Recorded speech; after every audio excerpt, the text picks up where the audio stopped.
Now, it's time for us to have a conversation on this, the health segment. Now, today, we're going to be discussing something that's very important because Valentine's is around the corner on Sunday, specifically.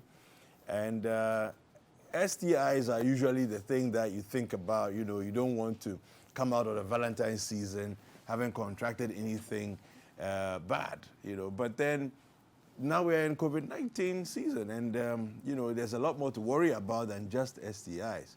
Now, how do we stay safe to make sure that at the end of the day, when we are all done with Valentine's, having had an amazing time, that we're still safe and COVID-free? I have with me Dr. Kelvin Owusu, who is a regular guest here on the show. He's the medical director for Optimal Care Diagnostics. And he's going to help us to get into this conversation. Now, the conversation is interactive.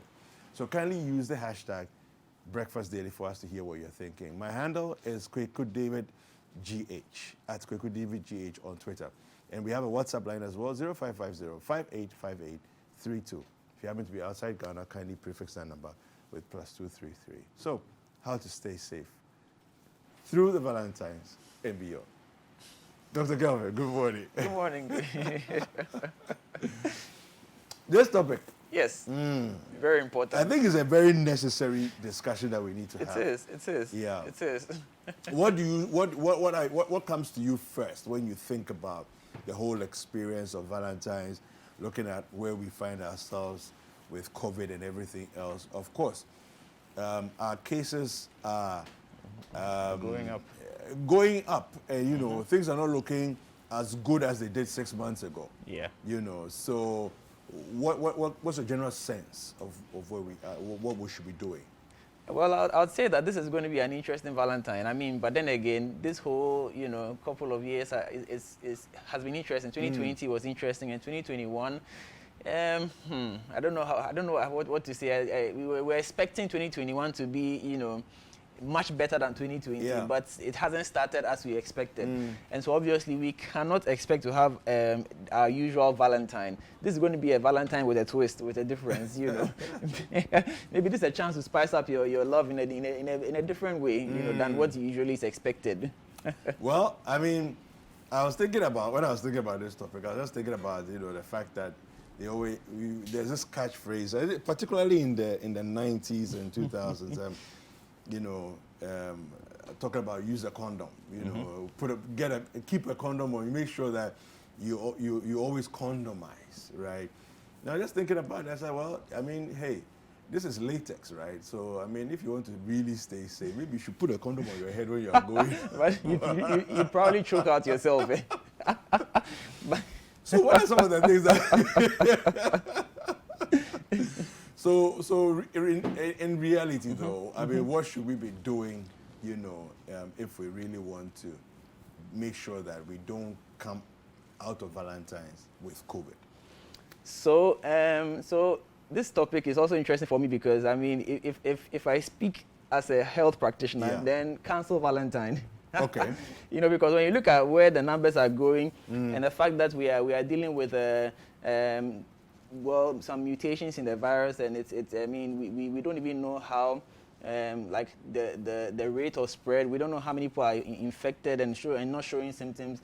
You know, because the thing about this virus is that you may be infected, you may not be showing symptoms, but you are still infectious. Still be positive, yeah. Yeah, you could still be spreading the virus, and that's a bigger problem now. And we're also seeing that the demographics is changing somewhat. We are seeing a lot more infection in the younger population. Yeah, younger population and all that. And of course, it doesn't mean that the older population is being spared. We are still seeing a lot more in the older population, and we are seeing a lot more deaths as well. It's really causing a lot of anxiety, you know. And then but of course, there's Valentine. We have to celebrate our love and all that. So how do we do all of that? Well, I would say that this might probably be a good time to do the Valentine home edition. Okay. You know, so I think this is a good time to actually plan something nice for home, you know, so that you minimize the risk. You see, because most of the people who are, if you listen to the recent history of those who have been infected, most of the infections can be traced to one gathering, a party or a funeral or some wedding that they attended. You know, because once you go out in public, you may wash your hand at the gate, you may have your mask on, I mean, when you get inside. But once you get inside and the conversation starts going and the drinks start coming, the food starts coming, the small chops, and then you see somebody you haven't seen in a long while, the temptation to go and hug that person, shake that person is really, really high. And you know, the interest, and it's happened to me myself. You know, you actually do the handshake before you even realize, I'm not even supposed to shake hands, but then you've already done it.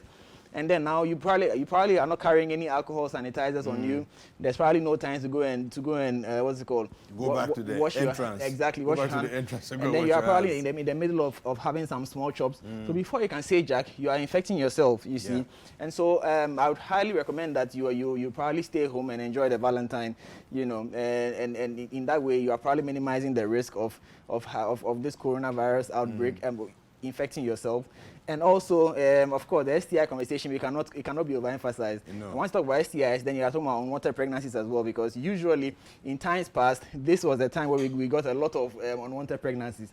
Then 3 months after Valentine, you have a lot of you know, attempted terminations of pregnancies. That's some ending complication. You know, when you're on duty, sometime in April to June, it's really stressful. Wow. let me put it that way.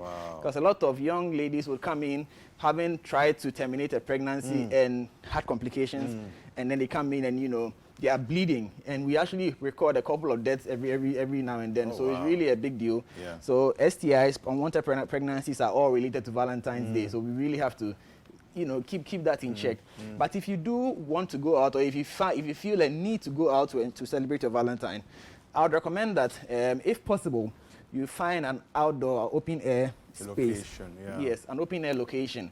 You know, and as much as possible, maintain the protocols, the hand washing, the face masking, and all. Of course, it's quite difficult to have to follow the protocol when you have to be eating and trying to look into your partner's eyes and all, and the face mask is obstructing. It's no, but you have difficult. to pull off the face mask to eat anyway. So then I guess you will take it off. So that's where the challenge is. So I mean, an open air space is more conducive than an enclosed space.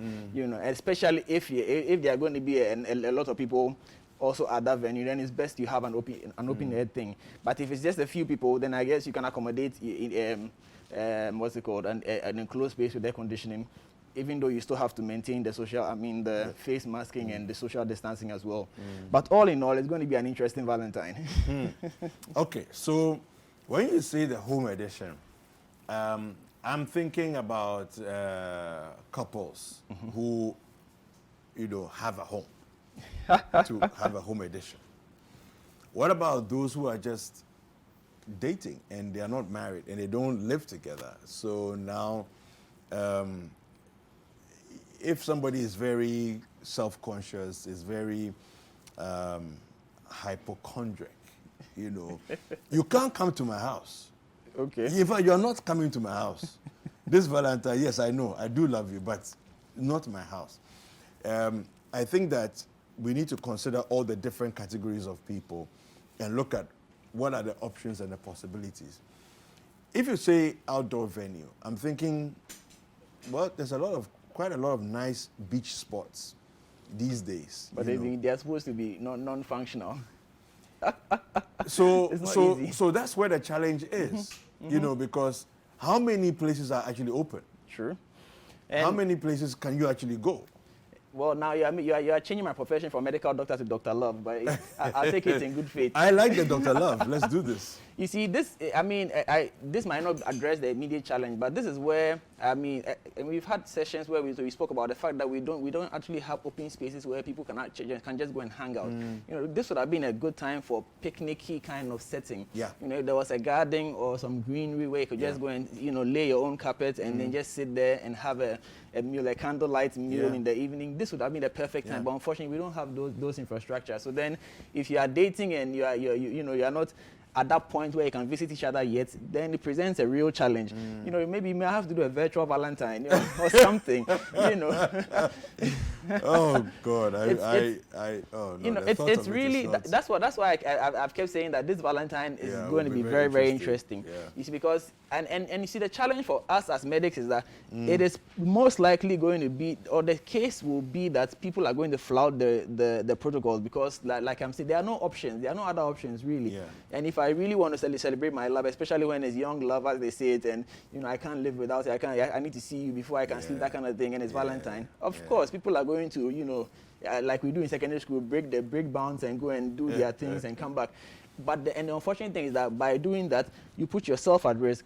And as we have said, you see, if you had an STI, it's only you that will suffer, in quotes. Yeah. The thing about this COVID is that when you get it, all of us are going to suffer.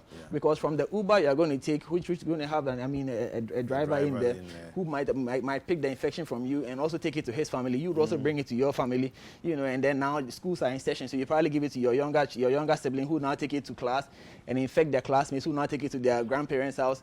The implications of this COVID, it's exactly. That's why I said that if I had my way, we would postpone this Valentine, but unfortunately I don't have my way, so we just have to appeal, and that's really all we can do. Appeal that people obey the protocols. If you must meet up with your loved one wherever, just make sure that as much as possible it's in an open air place, because it's going to be in the evening anyway, so the temperature will be much lower, and they'll hopefully that's assuming that they want to do the evening celebration.